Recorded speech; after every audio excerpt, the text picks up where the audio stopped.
When we gather here in this circle of reflection, we are not merely talking about psychological terms written in books or abstract concepts debated in academic halls. We are speaking of forces that live within you, within me, within the very structure of the psyche that stretches back to antiquity. The empath and the narcissist, these are not just people you encounter, but archetypal dramas playing themselves out in the soul. To see them only as labels is to remain at the surface of a deep ocean. To descend into their meaning is to enter into myth, into symbol, into the eternal language of the unconscious. For much of life, the empath suffers. They feel too much, they give too much, they bleed themselves out in the hope that love will be reciprocated, that peace will arrive, that the other will one day awaken and soften. The empath imagines themselves as the light bearer and the narcissist as the destroyer of that light. And so they say, this person has wounded me, drained me, stolen from me. Yet what the ego resists most is the realization that even in the most painful encounters, there is an image of wholeness concealed for the self. That deeper totality of the psyche never allows us to meet anyone by accident. It arranges encounters with ruthless precision, orchestrating dramas that the conscious mind would never willingly script. The empath believes they have fallen victim. But what happens when one day, through suffering, through exhaustion, through dreams that whisper, through synchronicities that pierce the veil, they begin to see something else? What happens when the empath realizes the narcissist was teaching them all along? This moment is like a thunderclap across the soul.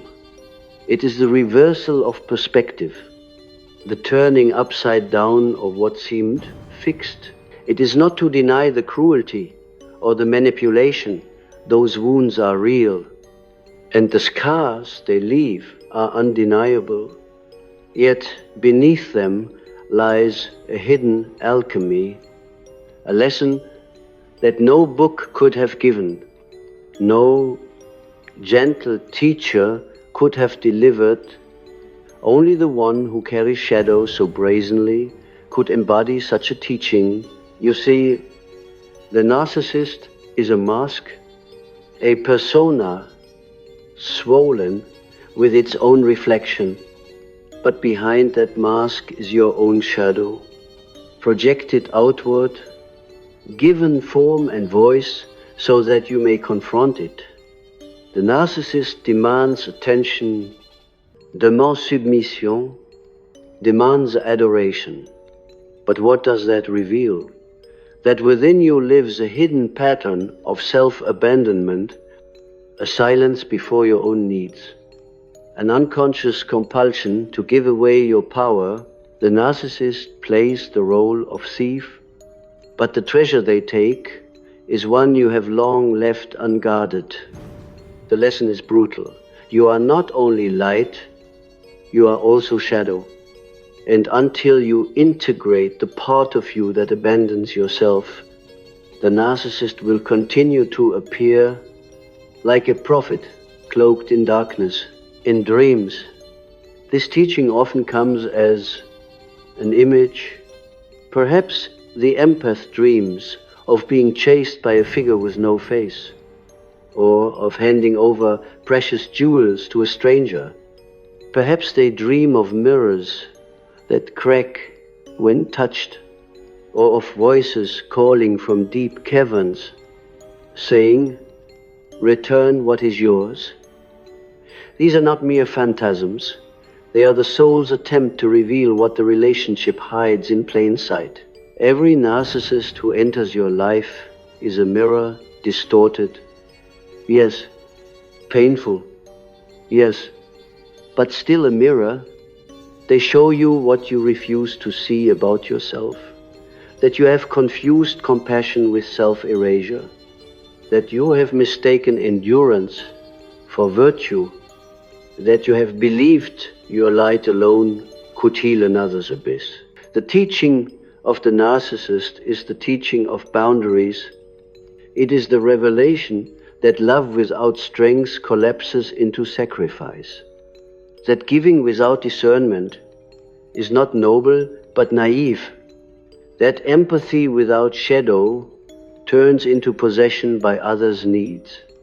When the empath finally awakens to this, the pain transforms into initiation. You do not leave the encounter simply as a victim. You leave as someone who has tasted the medicine of your own shadow. For the narcissist, in their relentless demand, forces you to look at your own inability to say no, your own hunger for validation, your own secret fear of being unloved unless you give everything away. And yet there is a mystical paradox here. If you listen deeply, you will realize that the narcissist was not only your tormentor but also your teacher. Not because they intended to be, but because the self used them as an instrument. In alchemy, the prima materia, the raw, chaotic matter is necessary for gold to be made. The narcissist is that prima materia, chaotic, egotistical, consuming, but through your struggle with them, something within you is forced to crystallize. You begin to sense that your empathy was never meant to be endless giving. It was meant to be a channel of love rooted in strength. You begin to feel that compassion without self-respect is not compassion at all, but a shadow form of control. Let us go deeper still. In the mythic sense, the narcissist represents the devouring father, the consuming mother, the trickster who tests the hero's resolve. They are the dragon at the gate of your own treasure. They breathe fire upon you, not because they want to enlighten you, but because that is their nature. And yet, in facing them, you discover courage. In refusing to be consumed, you discover sovereignty. In withdrawing your projection, you discover that the power you thought belonged to them was always yours. Consider the archetype of the mirror. Narcissus himself fell in love with his reflection, unable to see beyond the surface. The empath, on the other hand, loses themselves entirely in the reflection of the other, seeing only their pain, their needs, their hunger. These are two extremes of the same archetypal spectrum. One is possessed by the self-image, the other by the image of the other. True individuation lies in neither extreme but in the union, to see the other clearly while not abandoning oneself, to love without dissolving, to mirror without vanishing. The narcissist teaches the empath by embodying the extreme opposite, forcing them to seek balance, to reclaim their own face from the pool of reflections. I have seen this many times in the analysis room. Patients come devastated, drained, their eyes hollow from years of giving to someone who never gave back.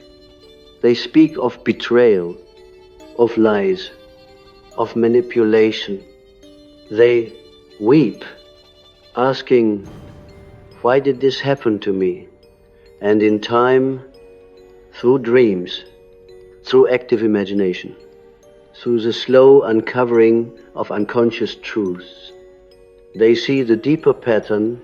They see that beneath their suffering was a lifelong wound, often rooted in childhood, often connected to a parent who could not see them unless they performed, unless they pleased, unless they gave up their true self. The narcissist in adulthood was only the echo of that old wound reappearing so that the psyche could at last confront it consciously. The narcissist was a teacher in disguise, carrying the lesson the parent never completed. It is here that healing begins, not when we demonize the other, not when we wallow in victimhood, but when we dare to say, this suffering was meaningful, not deserved, not justified, but meaningful. It was an initiation into selfhood. It was the shadow's way of knocking at the door of consciousness, demanding to be seen. And when the empath accepts this, a new power emerges. The empath becomes no longer just one who feels everything, but one who discerns, one who chooses, one who protects the sacredness of their own soul. This transformation is not merely psychological, it is mystical. For to realize that your greatest tormentor was also your teacher is to touch the paradox of life itself. Light and shadow are interwoven. Angels come disguised as demons. Saviors appear in the garments of betrayers. To awaken to this is to see that the self orchestrates life with a wisdom that transcends human morality. It does not condone evil, but it uses even evil for growth, and in that recognition, the empath steps into a deeper wholeness, seeing that the narcissist was not an interruption of their path, but a necessary part of it. I tell you, this is not an easy truth to accept. The ego resists it, preferring to cling to blame, to the purity of victimhood, but the soul hungers for truth. And the truth is that you were not powerless. You were being shown yourself. You were being taught the language of boundaries, the necessity of shadow, the strength of saying no. The narcissist was the vessel through which you encountered your own forgotten sovereignty, and now, having seen this, you cannot return to innocence. You cannot go back to endless giving without discernment. You must carry the lesson into your relationships, into your choices, into your very sense of self. And so I say to you, honor the wound, but also honor the teaching. Do not glorify the narcissist, but do not dismiss the wisdom gained through them. See them as the shadow's emissary, delivering to you the message that only pain could have carried. For when the empath realizes this, they are no longer merely empaths. They are individuating, they are becoming whole. They are stepping into the mystery of a self that uses even the darkest figures for the sake of light. You may begin to notice that once this realization dawns, the world itself shifts its quality. Relationships you once would have entered without hesitation now reveal their shadows at the very threshold. The empath who awakens becomes sensitive not only to another's words, but to the invisible field behind them. to the energy of manipulation, to the subtle pressure of control. This new sensitivity is not merely the old wound re-inflamed, it is discernment born of experience. The narcissist has been the crucible, the fire that burns away naivety. In that fire, a new metal is forged, stronger, more resilient, more luminous. But let us not mistake this transformation for bitterness. The danger for one who has been wounded is to swing toward hardness, to build walls so high that no one may enter again. That is not individuation, that is another prison. The true teaching is not to extinguish empathy, but to root it in the self rather than in unconscious hunger. You do not cease to feel. You cease to abandon yourself. You do not cease to give. You cease to give what you do not possess. You do not cease to love. You cease to love at the cost of your own soul. Think of it like the symbol of the Ouroboros, the serpent that devours its own tail. The empath without boundaries is consumed by their own gift, endlessly circling in sacrifice. The narcissist without soul is also consumed forever, feeding on their reflection. Yet, when these two meet, when empath and narcissist collide, a strange alchemy begins. The empath learns they must stop feeding the other's abyss, and the narcissist becomes the dark initiator who, without intending it, awakens the empath to selfhood. The Ouroboros transforms from a circle of endless consumption into a symbol of renewal. The devouring gives way to rebirth in dreams. This shift often appears as an image of liberation. Perhaps you find yourself in a prison whose doors suddenly swing open. Perhaps you stand before a mirror and see your own reflection for the first time. Not distorted, not erased, but whole. Perhaps a figure who once tormented you in dreams suddenly transforms, revealing themselves as a guide in disguise. These are not random images. They are the unconscious celebrating the integration of shadow, signaling that a new stage of individuation has begun. And here is a great paradox. The narcissist does not change, but you do. Their demands remain, their hunger persists, but the spell is broken. For the power they once held was never truly theirs. It was the power of your projection, the energy of your unconscious patterns. Once withdrawn, that power returns to you. You realize you were never as weak as you believed, only entranced by a drama that had roots in your earliest experiences. The moment you awaken, you no longer seek the narcissist's approval. You no longer bend your soul into contortions to be loved. You stand upright, and in that posture, the entire field of your relationships shifts. I recall a woman who came to me in despair after years with a man who diminished her, who demanded endless praise, who never once returned the gift of her devotion. She was ready to collapse, convinced that her soul was broken.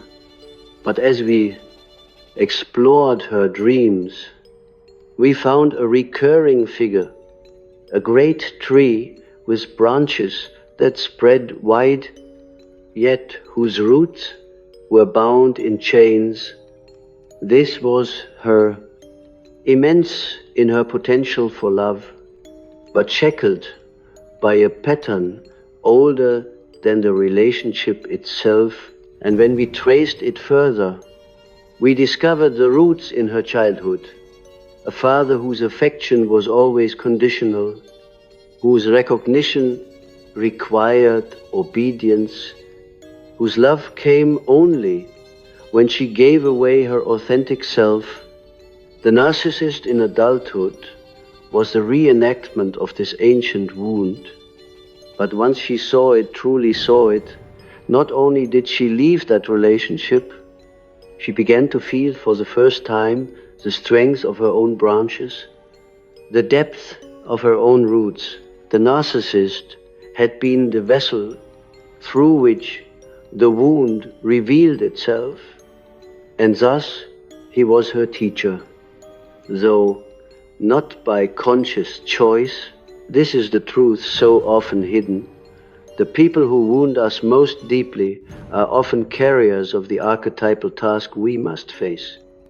They are not to be excused nor glorified, but they cannot be dismissed as meaningless.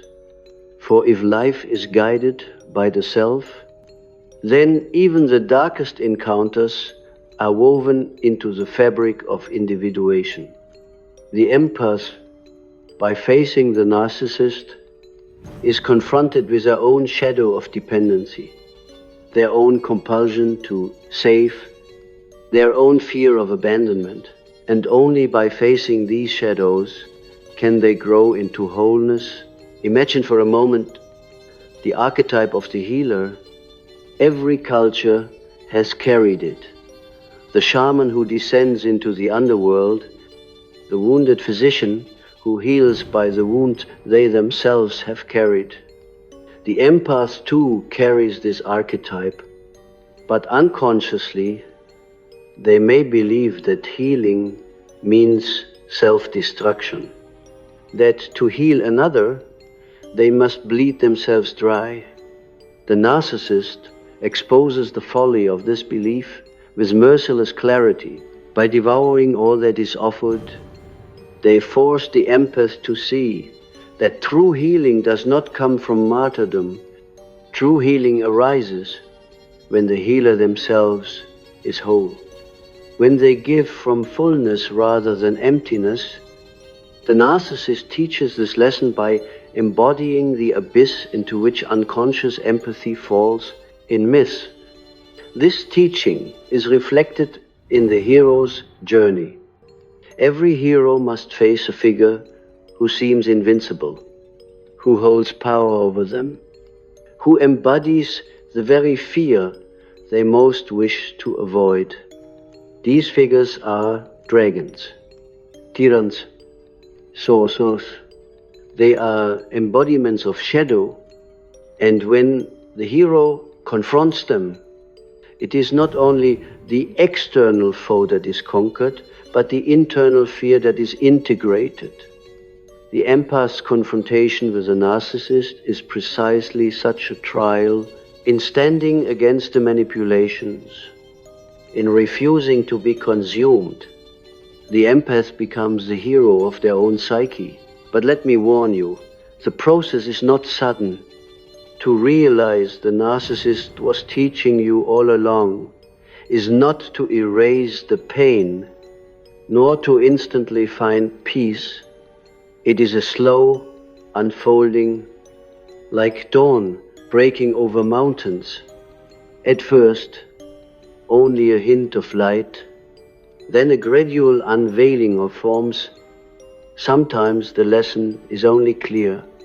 Years later, when you look back and see the threads woven together, yet once it is seen, it cannot be unseen.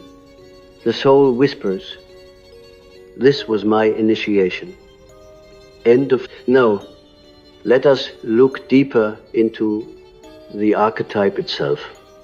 The narcissist, at their core, is possessed by the archetype of the false self.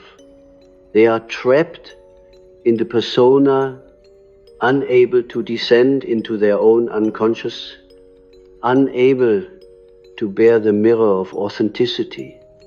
And so they live by feeding on others' recognition, for without it, they collapse into emptiness. The empath, in contrast, is often possessed by the archetype of the self-sacrificer, the redeemer, who unconsciously believes they can rescue the other through love. When these two archetypes meet, the drama is inevitable. But if the empath awakens, they begin to integrate their own shadow of self-erasure. And they also begin to see the tragic truth of the narcissist, that beneath the mask of grandiosity lies a profound emptiness. A child abandoned within the soul, unable to face its own abyss. To see this does not mean to stay, nor to heal the narcissist. That is not your task. The task is to recognize the archetypal play and to withdraw your projection to see the other clearly without being ensnared. In doing so, you not only free yourself, you free the energy that was bound in unconscious repetition, and in time you may even feel a strange compassion, not pity, not the compulsion to save, but compassion born of clarity. You see that the narcissist too is caught in the web of archetypes, acting out a role they cannot escape until their own unconscious breaks through. And thus the circle completes itself. The empath, once enslaved, now free, can look upon the narcissist without hatred, seeing them as part of the mystery. As a teacher who did not know they were teaching, do you sense how profound this reversal is? It is not merely psychological insight. It is a shift in the axis of the soul.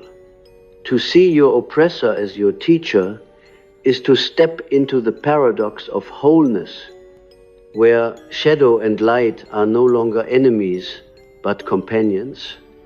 It is to accept that life itself is not arranged to protect your innocence, but to awaken yourself. And this awakening is rarely gentle. It is often violent, shattering, humiliating, but it is real. It is transformation. It is individuation. So, my friends, when you reflect on the narcissists in your life, do not ask only, why did they harm me? Ask also, what was I shown through them? What lesson did my soul insist I could no longer ignore? Sit with that question, and the answers will come, perhaps not from the mind, but from the depths, through dreams, through symbols, through the still voice within. And when they come, you will see that the narcissist, however cruel, was woven into your destiny, not to destroy you, but to initiate you. And yet, even with this realization, the soul trembles. For when you see that your greatest tormentor has been your teacher, a deep silence follows. The ordinary categories of good and evil, victim and abuser, dissolve into something more enigmatic. You are left standing before the archetype itself, before a mystery that cannot be reduced to moral judgments. It is unsettling because the ego wishes for clarity, for the safety of condemnation. But the psyche does not work this way. The psyche works through paradox, through shadow, through the weaving together of opposites. And so the empath who awakens does not simply declare victory over the narcissist. They are transformed into one who can hold opposites, who can see that the one who wounded them also offered the seed of their healing. This capacity to hold opposites is the essence of individuation. The conscious mind prefers to split light here, darkness there, love here, hate there, but the self pushes us toward wholeness, which requires the union of these splits. When the empath integrates the lesson of the narcissist, they step into this union. They can say, I was hurt, and I grew, I was deceived, and I awakened, I was diminished, and I found my voice. These are not contradictions. They are the fabric of life itself. Often, at this stage, dreams take on a new quality, where once the unconscious offered images of pursuit, of imprisonment, of depletion.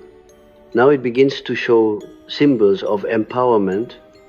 A patient might dream of walking through a dark forest only to discover a hidden temple within, or of carrying a heavy burden that suddenly transforms into a treasure chest.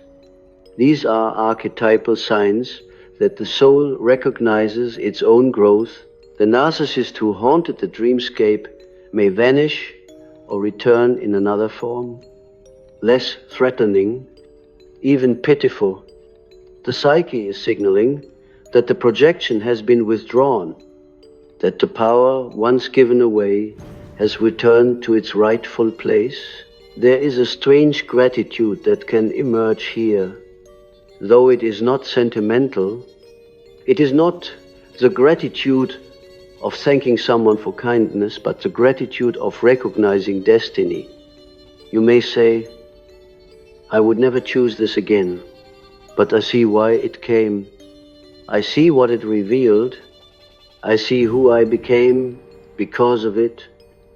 This kind of gratitude is sacred, because it acknowledges the self as the hidden orchestrator, guiding you through experiences the ego would never accept.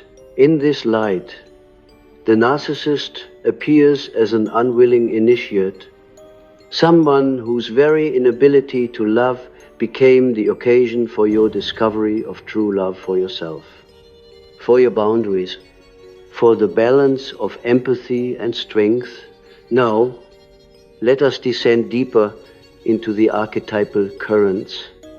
The narcissist embodies what I have called the inflation of the ego. They are trapped in an identity swollen beyond its natural proportion, terrified of collapse, forever constructing a mask to hide the void beneath.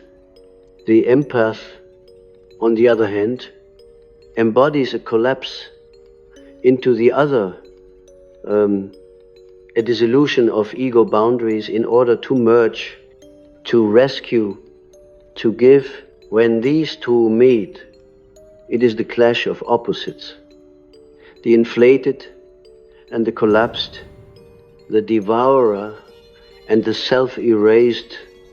But when the empath awakens, something remarkable happens. They realize that both extremes live within themselves.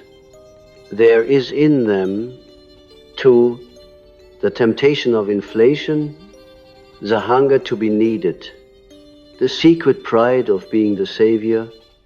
There is in them also the terror of emptiness, the fear that unless they give, they will be forgotten. The narcissist brings these hidden tendencies into brutal visibility. This is why the encounter is so transformative. It reveals the unconscious polarity within the empath's own soul. To see the narcissist clearly is to see the danger of one's own archetype, the shadow side of empathy. For empathy without consciousness is not light. It is possession. It is the archetype of the martyr devouring its own life in the name of love.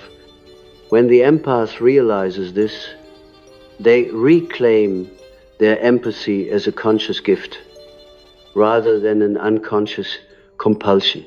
They learn that empathy must flow both ways, toward the other and toward oneself. Without that balance, empathy becomes another form of inflation, a secret pride that says, I alone can save. The narcissist exposes this illusion mercilessly, tearing away the mask until the empath faces the truth. There is a moment in this process that feels like death, when the empath withdraws their projection.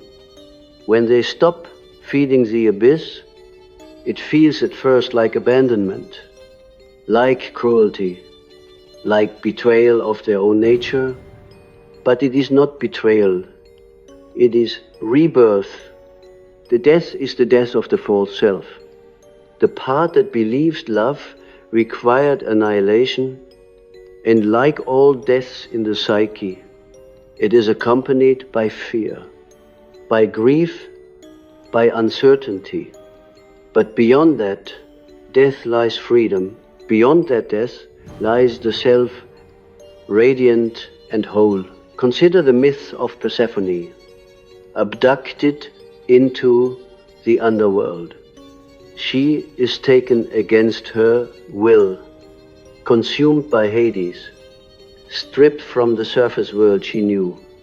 But through this descent, she becomes queen of the underworld, sovereign of both realms. The empath's entanglement with the narcissist is such a descent. You are pulled into the underworld of manipulation, shadow, emptiness. You feel devoured, irascid. But if you endure, if you awaken, you emerge not as victim, but as sovereign. You become one who knows both worlds, the world of light and the world of shadow. This is the gift of the narcissist. Though it comes wrapped in pain, they drag you into the underworld so that you may discover your own sovereignty there. And when you emerge, you no longer fear the underworld. You no longer fear manipulation, because you see it clearly. You no longer fear abandonment, because you stand rooted in yourself. You no longer confuse sacrifice with love, because you have tasted the poison and survived. This is the meaning of individuation. Not to escape shadow, but to integrate it. Not to avoid suffering, but to discover its hidden wisdom. At this stage, the empath may find themselves strangely free from patterns that once bound them. Where before they would attract again and again the same kind of consuming relationship, now they begin to encounter new forms of connection. Friends, lovers, companions appear who respect their boundaries, who give as well as receive, who meet them not as savior or victim, but as equal soul. This is not coincidence. It is the outward reflection of the inward transformation. The psyche no longer demands repetition because the lesson has been learned. The narcissist is no longer necessary as a teacher, and so new teachers appear, teachers of joy, of reciprocity, of wholeness. And yet the memory of the narcissist remains. Sometimes it stings. Sometimes it softens, but always it reminds. And in that remembrance lies wisdom, for you know now that within you still lives the potential to forget yourself, to give too much, to abandon your own center. The memory of the narcissist is the memory of that danger, the warning carved into your soul. It is like a scar, not beautiful perhaps, but sacred, for it marks the place where healing occurred. So we must ask, what does it mean? Ultimately, to realize the narcissist was teaching you all along, it means you have moved from victimhood to sovereignty, from projection to integration, from unconscious repetition to conscious choice. It means you see that even in the darkest mirror, the face of the self was hidden, waiting for you to awaken. It means you accept that your life is not a series of accidents, but a carefully woven tapestry. Each thread carrying meaning, each encounter serving the mystery of your growth. And here is the greatest secret. The narcissist is not only out there, they live within you as well. The voice that demands you give everything, the mask that craves validation, the hunger for control. These are not foreign, they are parts of your own psyche, waiting to be seen, integrated, transformed. When you recognize this, you no longer fight only external battles. You turn inward, meeting the narcissist within, saying, I see you. I will not let you rule me, but I will not deny you either. You are part of me, and I will give you a place, but not the throne. In this way, the teaching completes itself.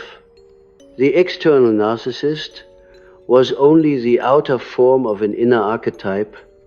Once integrated, the pattern loses its power, and you stand in wholeness. My friends, this is the true mystery. The narcissist outside was but the shadow teacher of the narcissist within. The empath who awakens realizes that their greatest danger was not another person, but their own unconscious. And in seeing this, they step into freedom. They are no longer compelled, no longer bound, no longer lost in endless cycles of giving and depletion. They are whole, and in their wholeness, they radiate a love that is both strong and tender, both compassionate and discerning. They become, in truth, healers, not through sacrifice, but through presence. Now we come to the culmination of this journey, and I ask you to imagine for a moment what it feels like when the empath finally sees the full pattern revealed. It is as if you are standing on a mountain, looking back at the path you climbed. Every thorn, every dark valley, every misleading turn suddenly appears in a wider context. You see that what once felt like meaningless suffering was the very terrain that strengthened your soul. The narcissist, who once seemed like a thief in the night, is revealed as an unwilling guide, carrying you into places you never wished to go, but places you needed in order to become whole. This realization is not intellectual, it is existential. It sinks into your bones, it reorders your heartbeat. You feel that life itself is wiser than you imagined, more mysterious, more paradoxical. You recognize that your suffering was not punishment, but initiation. It was the underworld calling you, demanding that you descend to reclaim the fragments of yourself you had long abandoned. The narcissist was the ferryman carrying you across the river of denial into the land where truth cannot be avoided. And though you curse them in the crossing, you arrive on the other shore more alive than ever before. Let us speak now of integration, for without it, the journey remains incomplete. To realize the narcissist was teaching you is not the end, it is the threshold. Integration means taking the lesson into your living. It means no longer seeking relationships that echo the old wound. It means standing in your boundaries without apology, speaking your truth without fear, offering your love without losing yourself. Integration means you no longer seek validation in the eyes of the other, but rest in the deeper gaze of the self, which has always seen you, always known you, always held you. At this stage, you may encounter another paradox. The narcissist who once had power over you may still be present in your life, perhaps a parent, a partner, a colleague, yet the dynamic is utterly transformed. Where once you were ensnared, now you are free. Their words no longer penetrate, their demands no longer enslave. You may still feel sadness, even compassion for their blindness, but you are no longer possessed. You have withdrawn your projection, reclaimed your soul, and so they stand before you as they truly are, no longer gods, no longer devils, but human beings bound in their own fate. And in seeing them this way, you are free. Dreams in this final stage often bring images of light, a sun breaking through clouds, a jewel uncovered from the earth, a child rescued from darkness. These are not merely symbols of comfort. They are revelations that your psyche has integrated the lesson. The unconscious is no longer shouting through nightmares of depletion, but whispering through visions of renewal. The treasure is yours. The child of your soul is restored. The light is carried within you. Now the empath becomes more than empath. They become a bearer of wisdom. For those who have suffered and learned carry an authority that cannot be faked. When you speak from this place, others feel it, not in your words, but in your presence. You are no longer one who tries to save unconsciously, but one who embodies wholeness, and this embodiment heals. You no longer say, "Let me take your pain to prove my worth." You say, "I see your pain, but I will not lose myself in it. I stand here, whole, and if you are ready, I will walk beside you, but I will not walk for you." This is the true posture of the healer. And perhaps, in time, you come to bless even the narcissist, not in the sense of condoning, not in the sense of returning, but in the sense of acknowledging their role in your individuation.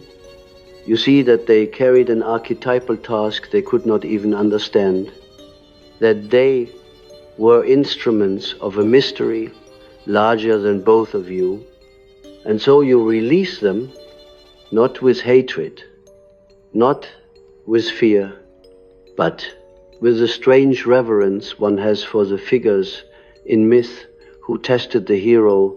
Without them, the journey would not have been complete. With them, you discovered your own sovereignty. But hear me, this blessing does not mean you must reconcile, or invite them back, or offer yourself once more to the same dynamic. Integration does not require return. It requires acknowledgement. To bless is to free, to cut the final cord, to release both yourself and them from the endless repetition of unconscious patterns. You bless them not because they deserve it, but because you deserve to be free. And in that act, the lesson is sealed. I want you to sense how this changes your relationship to suffering itself. When you understand that even your deepest wound has been a teacher, suffering is no longer something to be avoided at all costs. It is still painful, still difficult, but you begin to see that within it lies meaning. You begin to trust that life is not random, that the self guides you with a wisdom deeper than your conscious will. You begin to walk differently, not as one afraid of shadow, but as one who knows shadow is part of the light. You become less naive, but more open, less disparate, but more compassionate, less fragile, but more human. This is the fruit of individuation. The empath who realizes the narcissist was teaching them all along has stepped into the paradox of wholeness. They are no longer split between victim and healer, between light and shadow. They have become one who holds both, who sees that even in deception there was truth, even in betrayal there was revelation, even in loss there was gain. And in holding this paradox, they embody what the psyche has always sought: integration. Do you see now why I insist this is not mere psychology, but a sacred mystery? For the patterns we live are not only personal, they are archetypal, woven into the fabric of humanity, present in myths, in dreams, in the collective unconscious. Your encounter with a narcissist is not merely your own misfortune, it is a replay of an ancient drama, a descent and a return, a death and a rebirth. And when you awaken to this, you stand not only as an individual, but as a participant in the great mystery of the soul. And so I say to you, do not despise your suffering. Do not dismiss your encounters. Do not curse the figures who carried the shadow into your life. See them, integrate them, release them. Let the narcissist who once consumed you be remembered as the teacher who carried you to yourself. Let the empath who once wept in the shadows rise as the sovereign who loves with strength. Let the self, that silent architect, be honored for its wisdom in weaving such paradoxical paths. And when you leave this place, carry this truth with you. Nothing was wasted. No tear, no betrayal, no night of despair was without meaning. All of it was the alchemy of the soul, the crucible in which you became who you are.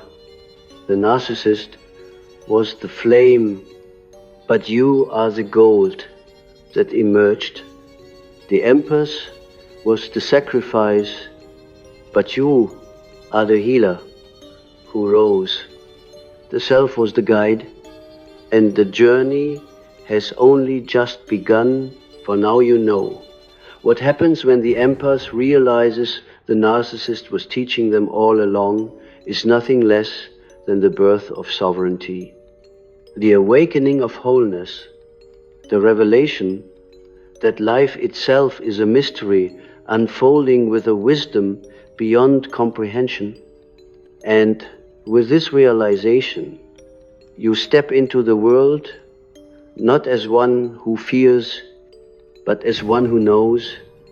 You are no longer the prey of shadows, for you carry the light that can embrace them. You are no longer lost in reflections, for you have found your own face. You are no longer bound to save or to be consumed, for you walk in balance, in truth, in the paradox of the self. And so the lecture ends, but the journey continues in you, in your choices, in your dreams. The narcissist fades, but the teaching remains. The empath dissolves, but the sovereign rises, and the self smiles, for the work of individuation has taken another step, and the mystery has spoken once again.